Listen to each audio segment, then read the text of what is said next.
Ahojte, počuli ste niečo o obsedanto-kompulzívnej poruche? Ak nie, tak pozorne počúvajte. Obsedanto-kompulzívna porucha je úzkostná porucha, pri ktorej človek trpí vtieravými myšlienkami a opakovanými rituálmi alebo činnosťami. Príčiny tejto poruchy sú napríklad biologické, ako je nerovnováha serotonínu alebo genetika.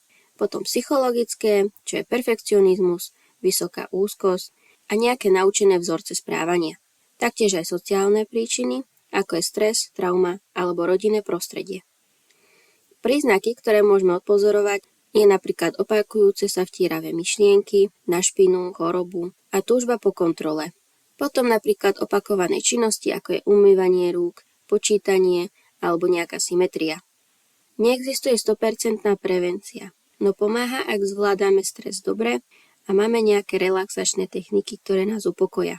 Taktiež pomáha kvalitný spánok a zdravý životný štýl, otvorená komunikácia, či už v rodine alebo medzi priateľmi, a skorá odborná pomoc pri prvých príznakoch. A ako sa táto porucha lieči? Napríklad psychoterapiou, ako je kognitívno-behaviorálna terapia, alebo napríklad antidepresívmi, alebo nejaká kombinovaná liečba, čo je najúčinnejšia, alebo taktiež pomáhajú aj nejaké podporné skupiny a výnimočne aj neurochirurgia.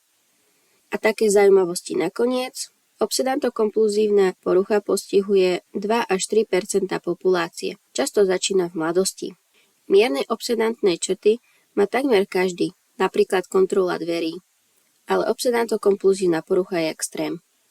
Táto porucha sa spája aj s inteligenciou a kreativitou. Napríklad známe osobnosti s obsedanto-kompulzívnou poruchou bol napríklad Nikola Tesla, Charles Darwin alebo David Beckham.